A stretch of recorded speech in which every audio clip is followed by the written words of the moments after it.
முதுகலை ஆசிரியர் தேர்வுக்கு தயாராகி வரக்கூடிய நண்பர்கள் அனைவருக்கும் என்னுடைய இனிய வணக்கம்.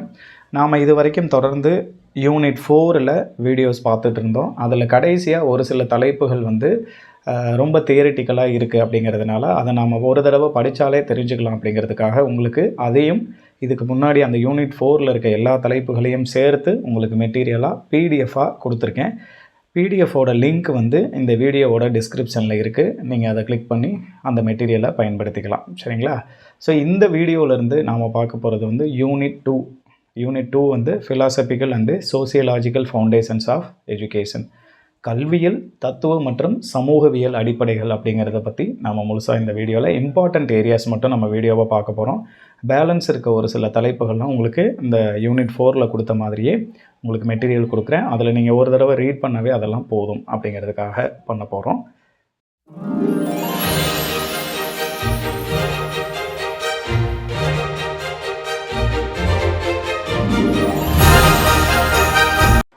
ஸோ யூனிட் 2ல் இன்றைக்கி நாம் பார்க்க போகிற ஒரு தலைப்பு ஸ்கூல்ஸ் ஆஃப் தாட், அறிவுசார் பாரம்பரியம் அப்படின்னு சொல்லிட்டு சொல்கிறோம். அதாவது இந்த உலகத்தில் தத்துவ அறிஞர்கள் எல்லாருமே ஒரு கொள்கையை பின்பற்றினாங்க. அப்படி அவங்க பின்பற்றினதில் ஒரு முக்கியமான 4 கொள்கையை எடுத்துக்கிட்டு அந்த 4 கொள்கை என்ன அப்படிங்கிறத பார்த்துட்டு அந்த 4 கொள்கையோட கல்வியில் அதனோட தாக்கத்தையும் நம்ம இன்றைக்கி பார்க்க இருக்கிறோம். ஸோ அதில் கொள்கை ஐடியலிசம், கருத்தியல் கொள்கை அல்லது லட்சியவாதம் அப்படின்னு சொல்கிறோம். இந்த ஐடியலிசம் அப்படிங்கிறது இந்த கருத்தியல் கொள்கை பெயர்லேயே இருக்குது. இந்த கொள்கை என்னென்ன எல்லா கொள்கையும் அதனோட பெயர் அடிப்படையாக வச்சு நாம் தெரிஞ்சுக்கலாம். கருத்தியல் அப்படிங்கிறது கருத்துக்கள் தான் நிலையானவை இந்த உலகத்தில், மற்ற எல்லாமே டெம்பரவரி அப்படின்னு சொல்கிறது தான் இந்த கருத்தியல் கொள்கை. இது எதிலிருந்து வந்திருக்கு அப்படின்னா தியரி ஆஃப் ஐடியாஸ் அப்படின்னு சொல்லிட்டு பிளாட்டோவோட கருத்துலேருந்து நமக்கு இந்த கொள்கை உருவாகிருக்கு. அதாவது உணர்வுகள், நம்மளை சுற்றி இருக்க பொருள், இது எல்லாத்தையும் விட கருத்துக்கள் தான் ரொம்ப முக்கியம் அப்படின்னு சொல்லிட்டு சொல்கிறது. ஐடியாஸ் ஆர் இம்பார்ட்டண்ட் அப்படின்னு சொல்கிறாங்க. ஸோ கருத்தியல் கொள்கை ஆன்மீக உலகம், பொருள் உலகம்னு இந்த உலகத்தை 2ஆக பிரிக்குது. அந்த 2 தான் முக்கியமானது அப்படின்னு சொல்லிட்டு இந்த கருத்தியல் கொள்கை நம்புது. அதுக்கப்புறம் ஆன்மீக உலகமே உண்மையானது. இந்த ஐடியலிசம் ஃபாலோ பண்ணுறவங்க எல்லாருமே ஆன்மீக உலகத்தை நம்புகிறாங்க. ஆன்மீகத்தை, ஸ்பிரிச்சுவல் வேர்ல்டை நம்புகிறாங்க. ஆன்மீக உலகம் தான் உண்மையானது. பொருள் உலகம், நாம் சுற்றி பார்க்குற இந்த பொருட்கள் எல்லாம் அழியக்கூடியது, நிலையானது அல்ல அப்படின்னு சொல்கிறது தான் இவங்களுடைய கருத்து. அதுக்கப்புறம் இவங்களோட முக்கியமான வாழ்க்கையுடைய நோக்கமாக என்ன நினைக்கிறாங்கன்னா, ஒரு மனிதன் தன்னை உணர்தலே மனித வாழ்வுடைய முக்கியமான நோக்கம் அப்படிங்கிறத சொல்லிடுறாங்க. அதுக்கப்புறம் என்ன பண்ணுறாங்க அப்படின்னா, மனம் மற்றும் ஆன்மா பற்றிய அறிவினை கருத்துக்கள் வழியாகவே, நாம் ஐடியா வழியாக தான் பெற முடியும் அப்படின்னு சொல்லிடுறாங்க. பொருட்களால் ஆன இந்த நம்மளை சுற்றி இருக்கக்கூடிய இயற்கையை விட மனிதனே ரொம்ப முக்கியம் அப்படிங்கிறது இவங்களோட கருத்தாக இருக்குது. இப்படி இருக்கக்கூடிய இந்த கருத்தியல் கொள்கையை ஃபாலோ பண்ணுறக்கூடிய கருத்தியல்வாதிகள் யார் அப்படின்னு பார்த்தோம்னா, Plato, Descartes, George பெர்க்லே, Emmanuel Khandu, அப்புறம் ஜிடபிள்யூஎஃப் ஹெகல் அப்படிங்கிறவர். அதுக்கப்புறம் இந்தியன் ஐடியலிஸ்ட் யார் அப்படின்னு பார்த்தோம்னா, இது ரொம்ப முக்கியமானது, ஆதிசங்கரா, சர்வப்பள்ளி ராதாகிருஷ்ணன், சுவாமி விவேகானந்தா, ஸ்ரீ அரபிந்தோ. இதில் ஒரு முக்கியமான விஷயம், இந்த கருத்தியல் கொள்கையில் பார்த்தீங்கன்னா, இவங்கெல்லாம் கருத்தியல்வாதிகள் ஆன்மீகத்தை நம்பக்கூடியவர்கள். ஸ்பிரிச்சுவலாக ஒரு விஷயம் இருக்குது அப்படின்னு நம்பக்கூடியவங்க இந்த கருத்தியல் கொள்கையை வச்சுருக்கிற தத்துவவாதிகள். அடுத்து நாம் பார்க்க போகிற ஒரு முக்கியமான கொள்கை, ரொம்ப முக்கியம் இந்த கொள்கை, நல்லா பார்த்துக்கோங்க. ஏன்னா கல்வியிலையும் இதனுடைய தாக்கம் ரொம்ப அதிகம், அதனால் இதை பார்த்துக்கோங்க. ஸோ நேச்சுரலிசம், இயற்கை கொள்கை அப்படின்னு. இதுக்கு முன்னாடி நாம் பார்த்த கொள்கையில் ஐடியலிசத்தில் கருத்து தான் இந்த உலகத்தை ஆள்கிறது, கருத்து தான் முக்கியம்னு பார்த்தோம். இந்த கொள்கையில் என்ன சொல்கிறாங்க அப்படின்னா, இயற்கையே உலகத்தை இயக்குகிறது, இயற்கையோட தத்துவமே இந்த பிரபஞ்சத்தை இயக்குது, இயற்கை தான் உண்மை, அதை தாண்டி எதுவும் இல்லை, நாம் பார்க்குற மெட்டீரியல்ஸ் தான் உண்மை, நேச்சர் எல்லாமே நேச்சரை சேர்ந்தது தான், உலகின் அனைத்து தத்துவார்த்த பிரச்சனைகளுக்கும் இயற்கை கிட்ட பதில் இருக்குது, இயற்கை எல்லாத்துக்கும் பதில் சொல்லும், இயற்கையே பொருள் முதல்வாதம், அதாவது நாம் பார்க்குற nature is also termed as materialism அப்படின்னு சொல்கிறோம். இயற்கை தான் நாம் பார்க்குற எல்லாமே, உலகமே அதுதான் அப்படிங்கிறது. அப்புறம் உணர்வு ரீதியிலான இல்லைனா ஆன்மீகம் மற்றும் இயற்கைக்கு அப்பாற்பட்ட சக்தி அப்படின்லாம் எதுவுமே கிடையாது அப்படிங்கிறாங்க. அப்போ நேச்சுரலிஸ்ட் எப்படிப்பட்டவங்கன்னா, அந்த ஸ்பிரிச்சுவலுக்கு ஆப்போசிட் ஆனவங்க. இந்த உலகத்தை தாண்டி ஸ்பிரிச்சுவலிசம்லாம் கிடையாது, சூப்பர் நேச்சுரல் பவர், அதாவது கடவுள்னு ஒன்று வந்து நமக்கு மேலே ஒருத்தர் இருக்காருங்கிறதெல்லாம் கிடையாது அப்படின்னு நம்புகிறவங்க வந்து இந்த இயற்கை கொள்கையை ஃபாலோ பண்ணக்கூடிய தத்துவவாதிகள். அப்படி யார் இந்த இயற்கை கொள்கையை ஃபாலோ பண்ணுறாங்க அப்படின்னா ஜே ரூசோ தான் வந்து ஃபாதர் ஆஃப் நேச்சுரலிசம், இயற்கை கொள்கையுடைய தந்தை அப்படின்னு சொல்லிடுறோம். அதுக்கப்புறம் அரிஸ்டாட்டில், காம்டே, தாகூர்லாம் பார்த்திங்கன்னா அவருடைய கொள்கையை இயற்கையில் குழந்தைங்களை விட்டு விளையாட வச்சு கல்வி கற்றுக்க வைக்கிறது தான். ஸோ அது பேக்கன், அப்புறம் டார்வின்லாம் நமக்கு தெரியும் அவருடைய பரிணாம கொள்கை, ஹக்ஸ்லே, ஸ்பென்சர், இவங்கெல்லாம் வந்து இந்த இயற்கை கொள்கையை ஃபாலோ பண்ணக்கூடிய தத்துவவாதிகள். ஸோ கேரக்டரிஸ்டிக்ஸ் ஆஃப் நேச்சுரலிசம், இயற்கை அதோடைய பண்புகள் என்ன அப்படின்னு பார்த்தோம்னா, புலன்களே அறிவின் நுழைவாயில்கள், senses are the gateways of நாலேஜ்னு சொல்கிறோம். நம்முடைய புலன்கள் வாயிலாக தான் நமக்கு அறிவு கிடைக்குது அப்படிங்கிறத சொல்கிறது. அதுக்கப்புறம் பொருள்களால் ஆன உலகமே உண்மையானது, நம்மளை சுற்றி இருக்க மெட்டீரியல் வேர்ல்டு தான் உண்மை, தத்துவங்கள்லாம் கிடையாது அப்படிங்கிறது சொல்கிறது. அதுக்கப்புறம் இயற்கைக்கு அப்பாற்பட்ட சக்தி அப்படின்னு ஒன்று கிடையாது, அதை நாங்கள் அப்போஸ் பண்ணுறோம் அப்படிங்கிறது தான் நேச்சுரலிஸ்ட்டு அவங்களோட கொள்கை. அதுக்கப்புறம் இயற்கையோட விதிகள் வந்து மாறவே மாறாது, இயற்கை எப்பவும் ஒரே மாதிரி, அதனுடைய விதிகள் ஒரே மாதிரி தான் இருக்குது அப்படின்னு சொல்லிடுறாங்க. அடுத்தது அறிவியல் இயற்கையின் மர்மத்தை வெளிப்படுத்துகிறது. இயற்கையை நீங்கள் புரிஞ்சுக்கணும், இயற்கையோட நல்லா தெரிஞ்சுக்கணும் அப்படின்னா அதுக்கு அறிவியல் தான் உங்களுக்கு வந்து தேவை அப்படிங்கிறத முன்வைக்குது.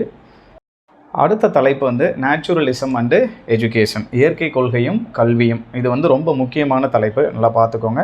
இந்த இயற்கை கொள்கைவாதிகள் எல்லாமே கல்வியில் என்ன தத்துவங்கள்லாம் சொல்கிறாங்க அப்படின்னு பார்க்கும்போது, குழந்தை மைய கல்வி, சைல்ட் சென்டர்ட் எஜுகேஷன் ரொம்ப முக்கியம், ஃப்ரீடம் ஆஃப், குழந்தையுடைய சுதந்திரம் ரொம்ப முக்கியம், புலன்களுக்கு பயிற்சி அளிக்கிறது தான் ரொம்ப முக்கியத்துவம் வாய்ந்தது. இதெல்லாம் நீங்கள் பார்த்தாவே அந்த இயற்கையை அடிப்படையாக வச்சுருக்கிறவங்க எல்லாருமே சுதந்திரமாக இருக்கணும், குழந்தையை அடிப்படையாக வச்சுருக்கணும்.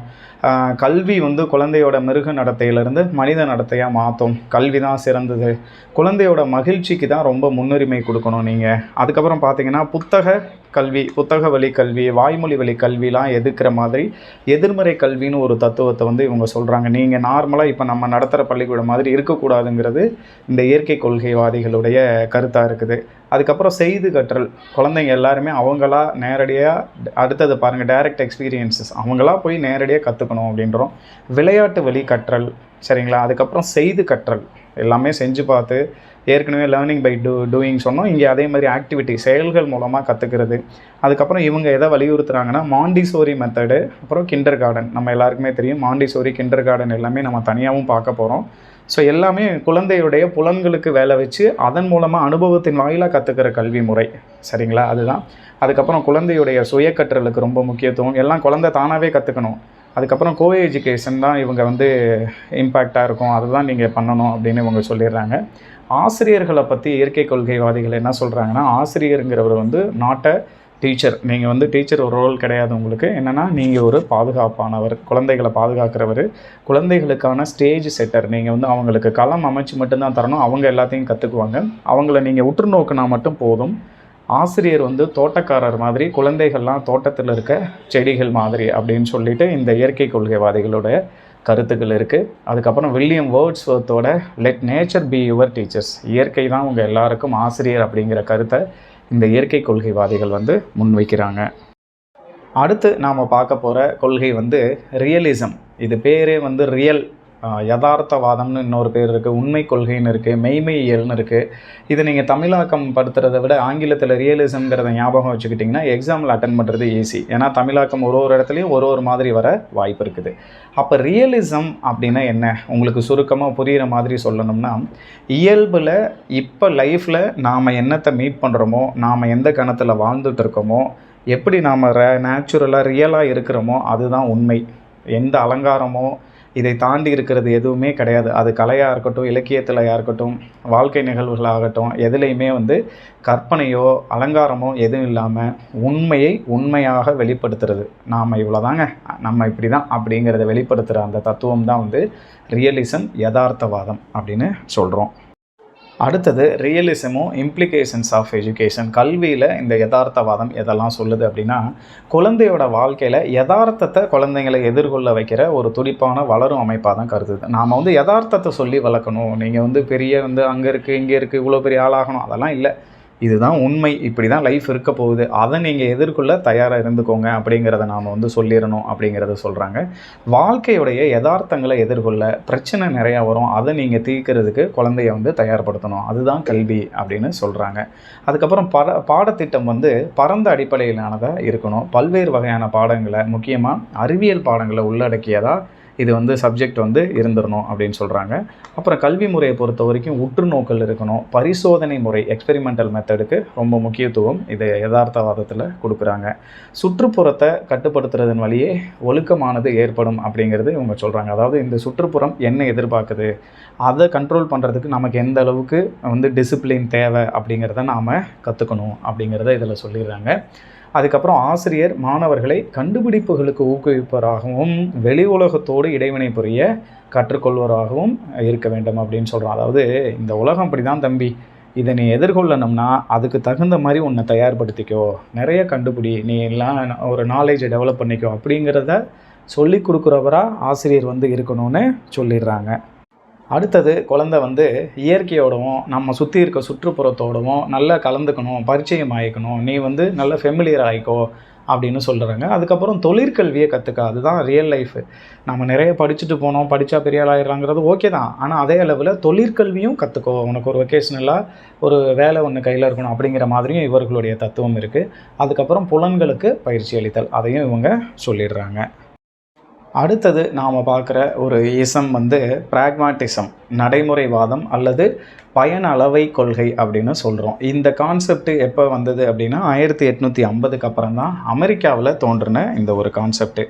இதில் பிராக்மா அப்படிங்கிற வார்த்தைக்கு என்ன அர்த்தம் அப்படின்னா to do, to make, to accomplish, அதாவது செய்து முடிச்சிரு, உருவாக்கு அப்படிங்கிறது தான் இதுக்கான மீனிங் பிராக்மாக்கு.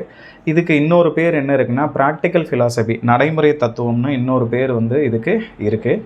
இதை யாரெல்லாம் இந்த தத்துவத்தை கொண்டு போய் சேர்க்கறதுக்கு இருக்காங்க அப்படின்னு பார்த்தோன்னா சிபி பெர்ஸ் அப்படிங்கிற ஒருத்தர் இருக்கார், வில்லியம் ஜேம்ஸ் இருக்கார், ஜான் டூயி இருக்கார். ஜான் டூயிலாம் முக்கியமான ஆள் கல்வியில். கில்பேட்ரிக் அப்படிங்கிற ஒருத்தர் இருக்கிறார். இந்த பிராக்மாட்டிசத்துடைய பயனளவை கொள்கையுடைய பிரின்சிபல்ஸ் என்ன அப்படின்னா இந்த பயன் அளவை அப்படின்னு சொல்கிறோம். ஸோ அதை அடிப்படையாக வச்சு அனுபவம் தான் முக்கியமான கருத்து. வாழ்க்கையில் முழுமையான மதிப்புன்னு ஒன்றெல்லாம் கிடையாது, சரிங்களா? நாம் செய்கிற செயல்கள் நாம் இப்போ அனுபவிச்சுக்கிட்டு இருக்கிறது தான் உண்மை. கருத்துக்கள் அப்படிங்கிறது வந்து வெறும் கருவி தான், இதெல்லாம் ஒரு டூல் தான் கருத்துக்கள் எல்லாம் அப்படின்னு சொல்லிட்டு, அதே மாதிரி மனிதர்கள் எல்லாருக்கிட்டையும் பிரச்சனை தீர்க்கிற திறன் வந்து நார்மலாகவே உண்டு, நாம் எதுவும் இது பண்ண வேண்டியதில்லை. அதுக்கப்புறம் பயனுடைமை தான் உயர்வானது அப்படின்னு சொல்கிறோம், அதாவது யூட்டிலிட்டேரியன். அதாவது நாம் இப்போ இந்த கருத்தை எப்படி எடுத்துக்கணும் நமக்கு புரிகிற மாதிரினா, ஒரு பயன், ஒரு செயலால் எந்த அளவுக்கு பயன் இருக்கோ, விளைவு இருக்கோ, அதுதான் முக்கியம் அப்படின்னு சொல்கிற கருத்து தான் இந்த பிராக்மாட்டிசம், சரிங்களா? அதனால தான் பயனுடைமை அப்படின்னு இதில் நம்ம சொல்கிறோம். கடந்த காலத்துக்கு மதிப்பு குறைவு, இதை பொறுத்த வரைக்கும் நடப்பு காலமும் எதிர்காலமும் தான் ரொம்ப முக்கியமானது, அதை நாம் பயனுள்ளதாக வச்சுக்கணும் அப்படிங்கிறதான் பயனளவை கொள்கை. இது பேர்லேயே இருக்குது, பயனை அடிப்படையாக கொண்டது, அதனால தான் பயனளவை கொள்கை அப்படின்னு சொல்கிறோம். ஸோ இதில் பிராக்மாட்டிசம் அண்டு எஜுகேஷன், இதில் வந்து பயனளவை கொள்கையும் கல்வியில் என்ன சொல்கிறாங்கன்னா, கல்வி வந்து தத்துவம், அறிவியலை அடிப்படையாக கொண்டு அமையணும், அதுக்கப்புறம் செய்து கற்றலும் பயிற்சி முறைகளும் குழந்தைங்களுக்கு கொடுத்துடணும் அப்படின்னு சொல்கிறாங்க. கல்வி செயல்பாடுகள் எல்லாமே குழந்தை மையமாக கொண்டு தான், எல்லாமே அப்படி தான் சொல்லுவாங்க, குழந்தை தான் மையம், குழந்தை தான் முக்கியம் அப்படிங்கிறத சொல்லுவாங்க. அதே அளவில் புத்தக அடிப்படையிலான கற்றலை வந்து இது எதிர்க்குது அப்படின்னும் சொல்லிடுறாங்க. அதுக்கப்புறம் நேரம், இடம், சுற்றுப்புறத்திற்கு ஏற்ப கல்வி நோக்கமானது மாறுபடும் அப்படின்றோம். அதாவது கல்வியோட நோக்கம் வந்து ஒரு இடத்துக்கு தகுந்த மாதிரி, பயனுக்கு தகுந்த மாதிரி, அந்த அவங்க வசிக்கக்கூடிய சூழலுக்கு, சுற்றுப்புறத்துக்கு தகுந்த மாதிரி நோக்கம் வந்து மாறும் அப்படின்னு சொல்கிறோம். அதுக்கப்புறம் செயல் திட்ட முறையை வந்து இவங்க வலியுறுத்துகிறாங்க. ஸோ இப்போ நாம் பார்த்த இந்த 4 கொள்கையும் அடிப்படையாக வச்சு நீங்கள் படிச்சுக்கலாம். 4க்கும் உள்ள வித்தியாசங்களை பார்த்தீங்கன்னாவே தெரியும், சரிங்களா? ஐடியலிசம்ங்கிறது வந்து கருத்துக்கள் முக்கியமானது, ஆன்மீகத்தை அடிப்படையாக கொண்டது. அதே மாதிரி நேச்சுரலிசம் வந்து ஐடியலிசத்துக்கு ஆப்போசிட்டு, சரிங்களா? கருத்தியல் கொள்கைக்கு எதிரானது, ஆன்மீகத்தை நம்பலை, இயற்கை தான் முக்கியமானது. இயற்கை உலகம், பொருள் உலகம்னு ரெண்டாக வந்து நாம் பிரிச்சிடுறோம் அப்படின்னு சொன்னோம். அதுக்கப்புறம் யதார்த்தவாதம் ஒன்று நம்ம வந்து பார்த்தோம். அதாவது இது வந்து ரியலிசம் அப்படிங்கிறது ஒன்று பார்த்தோம். இப்போ ரியல் லைஃப்பில் எது நடக்குதோ அதுதான் ரொம்ப முக்கியம். மற்றபடி அலங்காரமோ இப்போ படத்தில் கூட திரைப்படத்தில் கூட ரியலிஸ்டிக்காக இருக்கக்கூடியது தான் முக்கியம் அப்படிங்கிற மாதிரி சொல்கிறோம் இல்லையா? அந்த மாதிரி இருக்கிற கருத்து வந்து இந்த ரியலிசம் அப்படின்னு சொல்கிறோம். அதுக்கப்புறம் பிராக்மாட்டிசம் அப்படிங்கிறது வந்து ஒரு செயலால் விளையக்கூடிய பயனை அடிப்படையாக கொண்டது, அனுபவத்தை அடிப்படையாக கொண்டது, வாழ்க்கைக்கு முக்கியமான முழுமையான மதிப்புலாம் எதுவும் இல்லை அப்படிங்கிறத பற்றி சொல்கிற கருத்து தான் வந்து இந்த பிராக்மாட்டிசம் அப்படிங்கிறது. நாளையும் கம்பேர் பண்ணி நாம் படிக்கும்போது ஈஸியாக இருக்கும். அதே மாதிரி எந்த ஒரு விஷயத்தை யார் ஃபாலோ பண்ணுறாங்கங்கிறத பார்த்துக்கோங்க. இதில் ரொம்ப முக்கியமானது வந்து நேச்சுரலிசம், இயற்கை கொள்கை. ஸோ இது மாதிரி இன்னொரு வீடியோவில் நாம் மறுபடியும் சந்திக்கலாம். நன்றி.